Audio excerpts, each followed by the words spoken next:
नमस्कार. आज आपण महाराष्ट्र दिन विशेष श्री स्वामी समर्थ आणि आद्य क्रांतिकारक वासुदेव बळवंत फडके यांची कथा ऐकणार आहोत.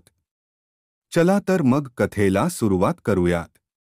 वासुदेव बळवंत फडके हे दत्त उपासक होते.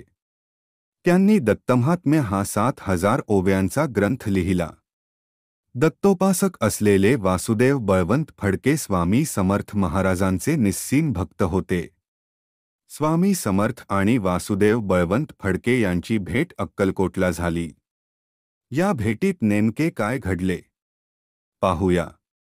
वासुदेव बळवंत फडके हे स्वामी महाराजांना शरण गेले आणि आपली तलवार काढून स्वामी समर्थ महाराजांसमोर ठेवली. आपली कार्ययोजना आणि मनोदय सांगितला. स्वामी महाराजांच्या हातून तलवार मिळावी आणि क्रांतिकार्यास आशीर्वाद मिळावा अशी त्यांची इच्छा होती. स्वामी समर्थ त्रिकालद्रष्टे होते. वासुदेव बळवंत फडके यांचे म्हणणे शांतपणे ऐकून घेतले आणि म्हणाले की हम जानते हई नेक काम हई असे सांगत एका सेवक्याला समोर ठेवलेली तलवार नेऊन झाडावर टांगून ठेवण्यास सांगितले. स्वामी समर्थ त्यांना उद्देशून म्हणाले की अभिवक्तन ही हय, तुम्ही आरंभिलेले कार्य चांगले असले तरी क्रांतिकार्याला यश येणार नाही असे स्वामी म्हणाले.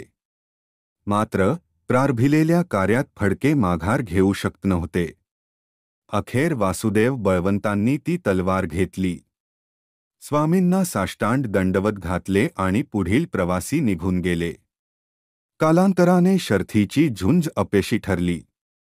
अखेर वासुदेव बळवंत फडके यांना अटक झाली आणि माघ शुद्ध एकादशी शके 1804 रोजी वासुदेव बळवंत फडके यांचे एडन येथील कारागृहात निधन झाले.